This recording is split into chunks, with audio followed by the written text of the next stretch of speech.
Good evening and welcome to another one of my live streams of the ongoing climate fantasy series Helkey.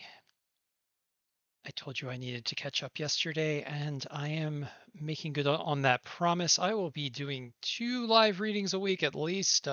Apparently, my writing schedule has really pumped up the volume here. I'm knocking out 2 to 3 chapters a week, so I need to catch up. I need to keep up with the live reading. I know some of you guys like to read, and some of you guys like to listen.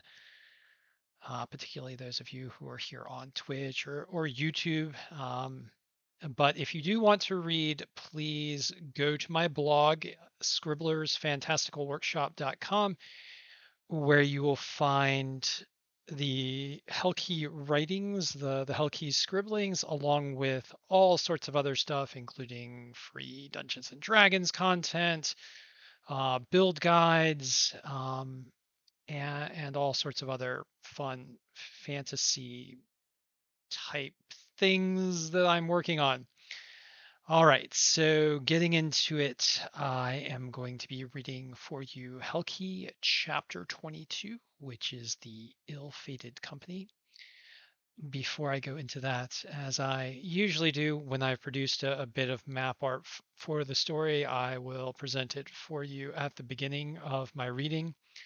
And here we see this particular bit of map art that takes us from the wisp fields of Knife Lake along into a land depression, and then to a bit of shelter that our characters are seeking. Now, we are with Myra, who is the main character of this series.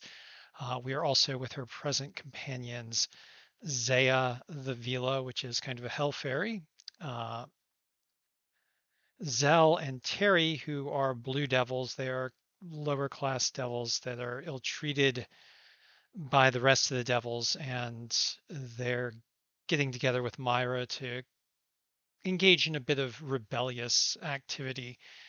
They're coming off from destroying a terrible diabolical scorpion machine that harvests wisps, which are souls from the region around Knife Lake. And they have just liberated a whole boatload of wisps. And right now they have to figure out what to do with those wisps. So without further ado, I will begin reading for you. Now, if you have any questions or you want to drop into chat on, particularly those of you who are on Twitch, please feel free to do so. And if you have questions, I'll answer them at the end of my stream. So without further ado, here is Helkey 22, Ill-Fated Company. Actually, let me go ahead and zoom in a little bit here. I tried to read the small print last night and I don't think it helped me out very much. Here we go. So Helkey 22, Ill-Fated Company. Followed by a drifting swarm of wisps, we proceed up a gentle slope. Turning left, I cut behind a land rise that masks us from what must surely be baleful watchers atop Overseer Tower. Out of the corner of my eye, I detect movement. Some spidery thing about 10 feet across skittering over a hilltop. When I turn toward it, I see nothing. I flick Omniscientia up over the rise. It gains height, swoops to the hill's far side. Nothing. Just scree and large, jagged rocks. I shake my head. Either my eyes are playing tricks or some stealthy creature is lurking nearby. If so, won't be too surprising. This is hell after all. I motion to Zell and Terry, then point to the rise. Saw some movement over there. Maybe nothing. If it's something, I want to be ready. They nod, adjusting to keep eyes on the ridge. But we aren't immediately troubled by whatever it was, if it was anything at all. I guide us through another switchback, moving us into a gully. It slopes down at a steep angle, rocky walls thrust up from either side. Overhead, putrescent gas wafts up from some nearby water source, masking stars that waver in the hot, poisonous draft. Shimmering lines crisscross the sky, creating a kind of shattered glass visual effect. To the east, a burnt orange cloud-like object rises in various fiery hues. It's surrounded by a ring. I suppose I'm looking at Hell's Moon, Charon, or what's left of it, through some spider web of crud devils somehow tossed up above the atmosphere. Everything up there is tinted sickly green. Out in the wisp fields, fog had obscured this celestial horror show. Now I find my eyes drawn to it when I should be keeping alert to more immediate dangers. Before long, the macabre sky is just a sliver above us. My focus shifts to our 140-odd wisps. They swirl around us, spilling light like a flood of ghostly torches. Shadows dance and jigger. The gully's rock walls bend and twist in ways that prick the imagination. I glimpse leering faces, strange beasts, rippling putrescent waterfalls. All of it phantoms from a mind tweaked by constant danger. Just my fears getting the best of me in hell's environmental funhouse. We round a bend, and there before us is a vertical crevice in the gully's wall. I urge Omnis Scientia forward, causing it to flare lux for a moment. The cave goes back at least 30 feet. Though bones litter the floor, it appears unoccupied. I pause at the cave entrance, looking at the bones. It's an ominous sign despite bones being practically everywhere here in Hell. We're in a gully after all. If putrescent water flooded the place, it might have gassed some inhabitants to death. It might have happened as recent as last night during the hellstorm. I push Omnis Scientia to the cave's rear, then have it do a circuit of the walls and ceiling. It's a large and empty chamber filled with all variety of red, brown, and gray rocks. Some of them glisten with crystals. Despite last night's storm, the place is now dry. Hell's heat can do that. Looks about as safe as can be expected, I say. Hey, safety expectations in Hell are low. Kinda goes with the territory. Zaya flies down, hovering at shoulder height.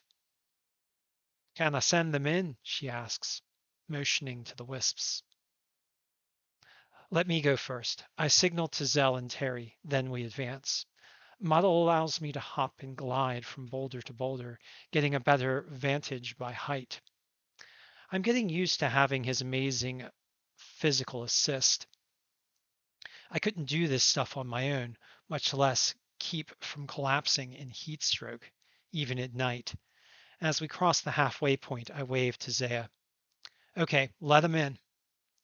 Wisps flow through the entrance. They swarm over rocks, spill into the chamber's center, then swirl whirlpool-like through the cavern. The chamber fills with their green, blue, and golden lights, instantly transformed into a strange fairyland of drifting, luminous globes. Model lets out a few probing clicks, his echolocation confirming what all the lights show. The place is empty. I glance at my horologium watch. Hell time is now 12:17. It's officially the middle of the fracking night. I'm wide awake. Typically a night owl, the day's live wire events and a continuous flood of magics got me even more charged up than usual. Give it another 2 hours or so, and I'll be crashing hard. Zell and Terry plop down on some boulders. They break out their rations and tuck in. Can't say I blame them. Hey, Model, you mind keeping watch? Model quivers in response, detaches from my back, then glides toward the cave opening. He flits through the air, spreading himself blanket-like with his head down, attaching himself to the wall. Tilting his upside-down head through the entrance, he peers out into the gully. Best guard bat ever. I turn to Zaya, already feeling the heat more with Model gone. She's sitting on a boulder about 5 feet away, knees pulled up to her chest. She watches the drifting wisps. It's like a dream, she says. In the past, I've had to approach them one at a time, in secret after long waits and lots of preparation, always watching my back. Wasn't good enough. The poachers still caught me. Now here are scores and scores. I ease in beside her, sitting within arm's reach. I break Perry Friggin' and drink deep. I'm sure gonna need it. There's something comforting about the little fairy. It's like an aura of goodwill surrounds her. Reminds me somewhat of my mother. Yeah, this is really something else. I've got to agree with her. The spectacle of wisps floating around us is truly stunning. We saved them all. Well, for the moment at least. I'm pretty sure we don't have a whole lot of time to make good on our achievement, so best we get started, right? Zaya nods, determined. Yes, let's. Just tell me what to do then. Zaya flaps her dragonfly wings, fluttering up in front of me. She lifts her hands, palms facing outward, then motions for me to do the same. I extend my hands to her. My much larger palms make her look like a child's in comparison. We touch. She hums a note, and there's an electric shock as we contact. I jump, but keep my hands in place. Now, close your eyes, Zaya says. Shift your mind to your energetic vessel, to its connections with your protected wisps. I shut my eyes, turning my mind to my name curse, to the 17 wisps sheltering there, then on to the 25 dark wisps lurking in my shadow. I cast my magical senses inward to these places of shelter. I can feel my connection to these wisps, see the flow of magic into my name curse. The magical energy pools in my reservoir, an energetic vessel roughly in the shape of a chalice. Though it has stretched and grown to accommodate this new wealth of magic, it spills over. I can see it. Good, she says. Now, welcome my energy through our touch. She sings another note. Our hands spark again. Tendrils of light leap from my left hand, run up my arm, then plunge into my name curse. A feeling like warm honey seeps into me. So much, Zaya says. Yes, yes, it's enough. Pushing her little palms into my hands, she begins to sing in earnest. Her magical song fills the cave. Wisps draw closer. There's an inrush of air, a pull. My magical energy flows out in a torrent, contacts Zaya through her hands. I writhe, whipping like a tree in a gale. Zaya stiffens, arches back. White energy floods up her arms in rivers, spreads through her torso, fills her mouth. A pause, then a great forking bolt of lightning erupts from Zaya. It runs in a crooked spiral through the cave, shattering the air as it breaks into myriad branches. Nearby wisps flop to the floor, elongate in viscous shapes, dancing on the lightning. They grow, taking form. Some broaden, stretching out, growing tails, sprouting fluffy, large-eared heads, forming into the now familiar bat shapes of the model race. Another set darkens, opens ice blue slitted eyes, grows long pointed ears, and sprouts black feathers. Despite the feathers, they have no wings. Instead, standing four-legged or two-legged on great clawed feet, they remind me of feathered cats. A last set grows into stocky reptilian forms. Spiky shells cover their torsos. A ridge of spines erupts from their backs.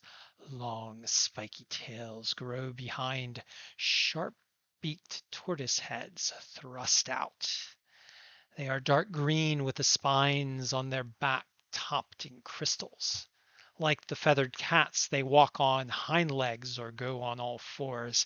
They are all roughly human in size, with the models likely the lightest and smallest, followed by the feathered cats, standing 5 to 6 feet tall, and then the jeweled dinosaur snapping turtles at 6 to 7 feet tall and quite broad. The lightning recedes. I pull back my hands. My energetic vessel is tapped, nearly empty. Yet it's already refilling. I'm exhausted. The sudden onrush of energy felt like standing on an electrical wire. Zaya starts to fall to the floor. I scoop her up, cradling her like a child. She's awake and breathing, though clearly stunned by her sudden and intense exertion. As I hold her, she nods at me, puts her hands over her face, then lets out a little scream sound. I look up at the newcomers, do a quick count. There are about 67. They stand awkwardly, blinking as they take in the cavern, their fellows, and us. The remaining 75 wisps continue to drift about the cavern. Model flits down from the wall, landing among his kind. He's distinguishable, larger than the rest, and much furrier about the ears. Terry and Zell leap down from their seats, padding up beside me. Zaya seems to have recovered somewhat from her momentary collapse. She blinks her eyes, takes a breath, flaps her wings, then flutters up to stand on my shoulder. Zaya, she says to them evenly as she touches her chest. She taps my head. Myra. One of the dinosaur turtle things mutters, Mirza. He snaps his jaws as if trying to grow accustomed to the strange new structure of his stone-tough flesh. Myra, Zaya repeats, then points at the devils. Terry, Zell. She points back at the dinosaur lizard. Erdrix. To the feathered cat people, Pluma cats. And to the models, mottles. To me, human. To Terry and Zell, blue devils. And to herself, Vila. The models, Plumacats and Erdrakes look us over. A Plumacat leaps up onto a boulder and yowls at me. Yowman! Zaya nods in approval. Good, good. She turns back to me, smiles. I've changed the bright wisps, giving them forms. The rest, they are dark wisps. She draws in another deep breath, flaps her wings, grabs my hand. Hovering before me, she extends her other hand, and I feel another tug in my chest. Yikes. Lightning arches from us again. This time it uses only enough magic to briefly form a bridge between the dark wisps and my shadow. Then the lightning touches them. They are yanked in, disappearing from the air in loud pops, then reappearing in my shadow. Now 103 dark wisps shelter there.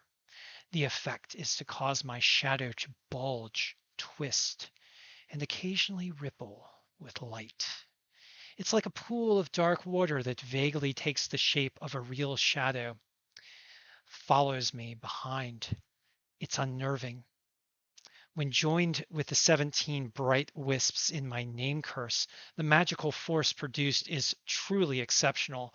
I guess it'll only take 2 hours for my energetic vessel to refill. The newcomers lurch back as they watch me absorb the dark wisps. Human? Devil? One of the Erdrakes inquires. No, she's a mage, Zaya says. She protects wisps. The wisps she just gathered into her shadow cannot yet be trusted with a form. One day they may be. If that happens, if the wisps are willing, I'll give them one. Zaya is Miather, one of the Plumacats yowls. Mira is Fiather. We will listen to Miather. Trust that Fiather will keep us safe.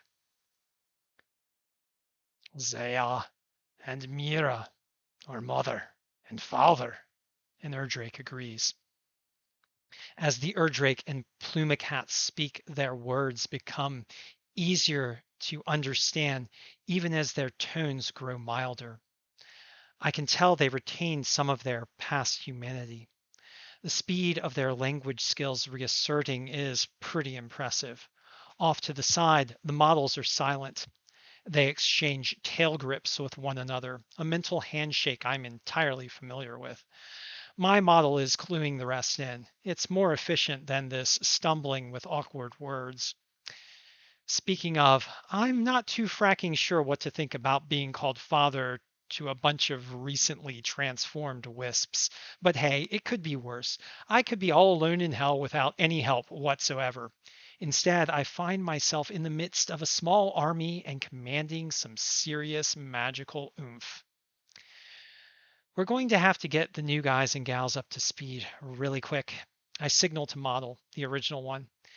It takes a minute, but Model eventually sees me waving at him and gets the hint that I want him to come to me.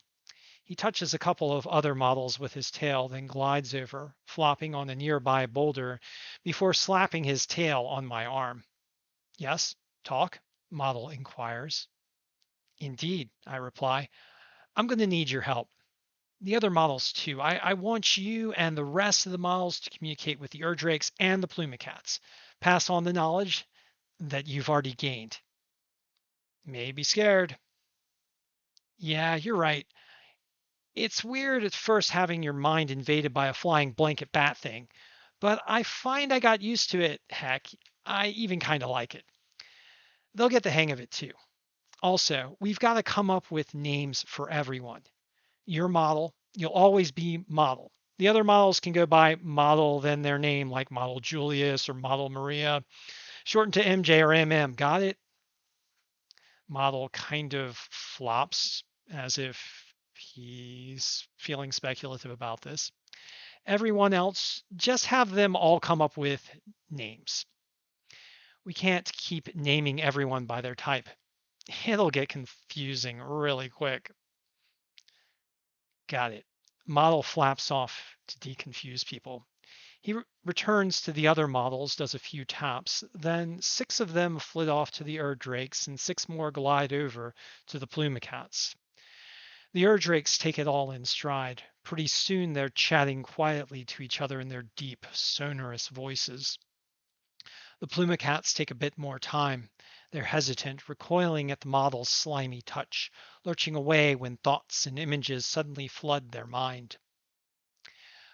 One more adventurous Plumacat at last allows a model to drape itself over her.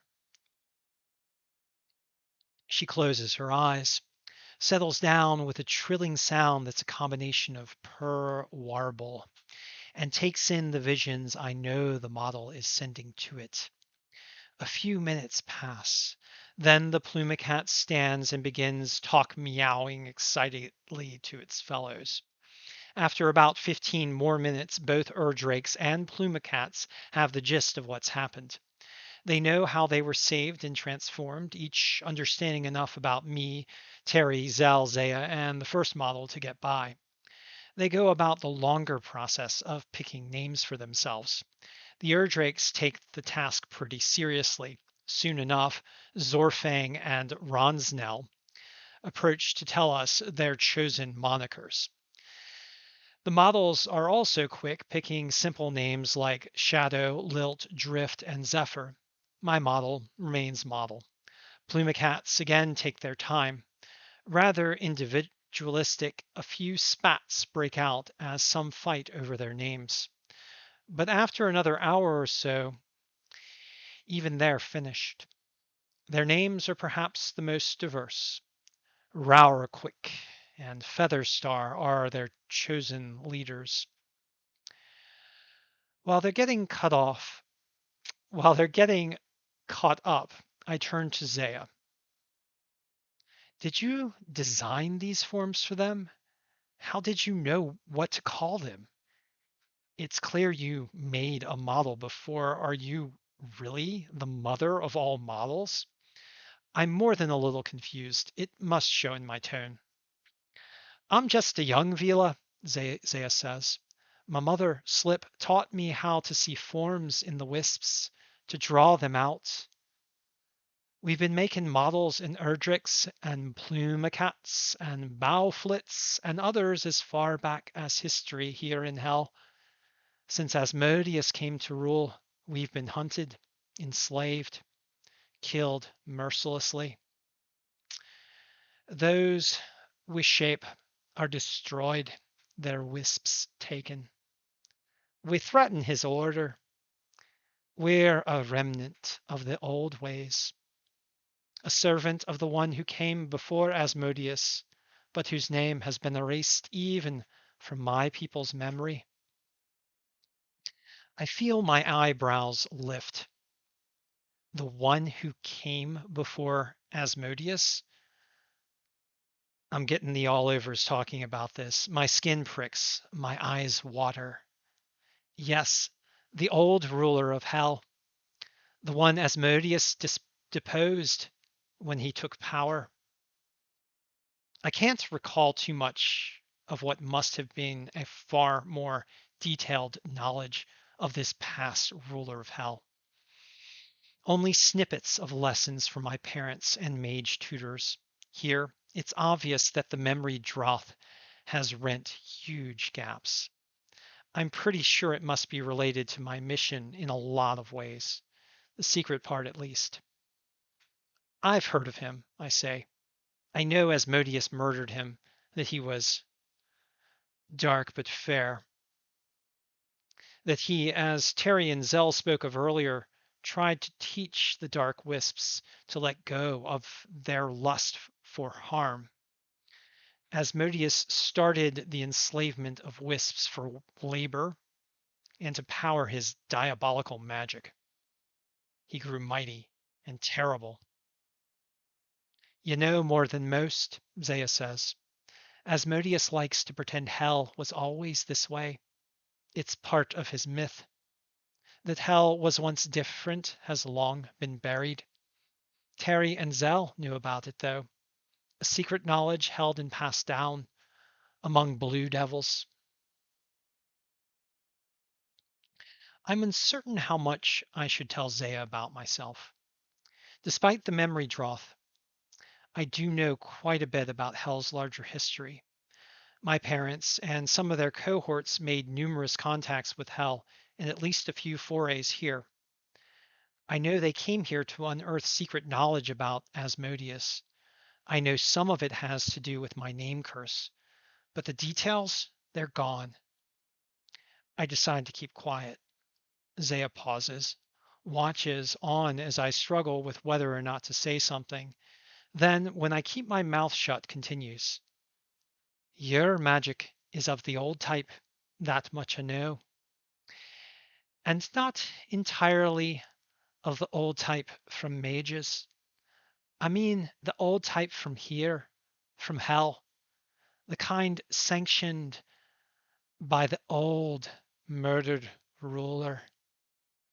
I know it because it's the same kind I use, although my source is different. Yours comes from the multiversal spirit and from the wisps themselves.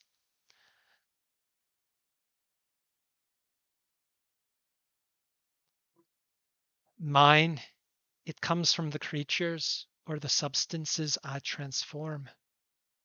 Our practice of magic is different and yet akin.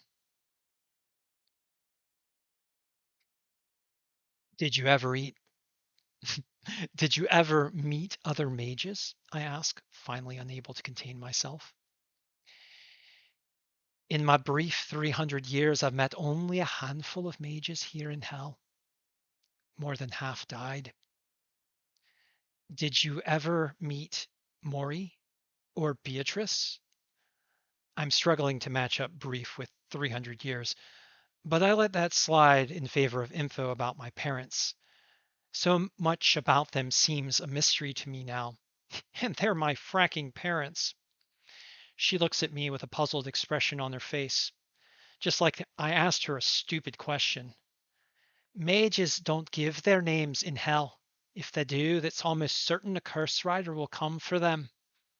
Hell is full of informants, sensitive listeners, dark psychics who sift through thoughts, interrogate those taken and enslaved, continuously comb through the newest lore in search of mage names and the wisps that could be taken.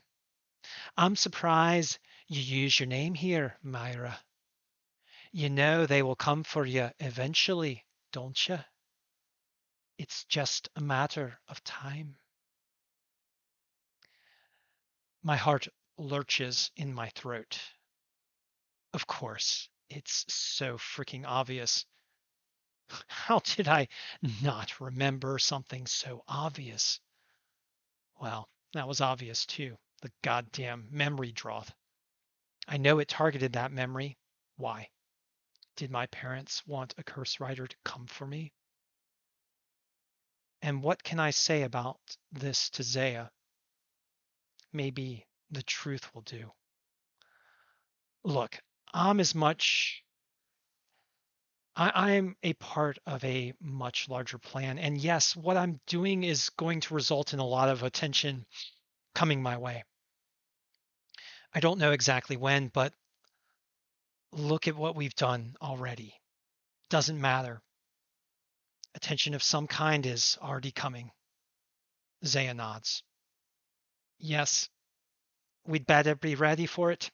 Curse rider or no. Tough days ahead. That's for damn sure. What's also for damn sure is I don't know what the fuck I'm doing. I'm mostly just guessing, going on instinct, and cobbling shit together from broken recollection on the fly. This method seems like a bad one to me, but it's all I've got. I turn toward the new formed. Well, maybe not all. Zell and Terry are mingling with them, sharing our extra equipment, doing their best to encourage. Despite their efforts, there's an unmistakable tension. We don't have anywhere near enough food or supplies for our present force of 72 formed souls in hell. We can't stay here long, and our best course of action, raiding the drivers and overseer tower, is basically open warfare. They aren't fools. They know we're an ill-fated company. They all seem to know what comes next. Do I? And that concludes Helkey 22, Ill-Fated Company. Thank you for joining me for this journey. For my next reading next week, we will be doing Helkey 23, the Queen of Drivers and Overseers. And after that, we'll be heading back to Beatrice, Maury, Sadie, and Ivan on their hunted train. And then following that, we'll be getting into a bit of the thick of things, some really serious conflict that I am just now starting to construct. So we have a lot of chapters left in this first book of Helkey into Infernia, but we are starting to draw toward the conclusion, particularly as I write. Now, I know a number of you may be just coming to Helkey for the first time, and if you are, You can go to Scribbler's Fantastical Workshop, and if you click on the Helkey table of contents, which is in the upper right here under this image, you just click it and it links to the contents. You can click through to the first chapter, which is the memory drought, which starts the whole crazy escapade of Myra running into hell. And you can read or listen to it, whichever you prefer. So I am looking forward to seeing you guys. My next stream will be of Battlestorm Online on Thursday, so long as we get the crew together. This will be a Dungeons and Dragons stream, as those of you who've seen it well know, and I'm really looking forward to it. Then following that, we will be doing Tomb of Annihilation and Icewind Dale Friday and Saturday. Tomb of Annihilation I'll be hosting. It will be streamed from one of my collaborators' streams, Dungeon Master Graham. Check him out. He's on my contacts below on the Twitch page. And then I'll be streaming his Icewind Dale game on Saturday. So we've got a lot coming up. I'm really looking forward to it. And once again, thank you all for joining me. I'll see you soon.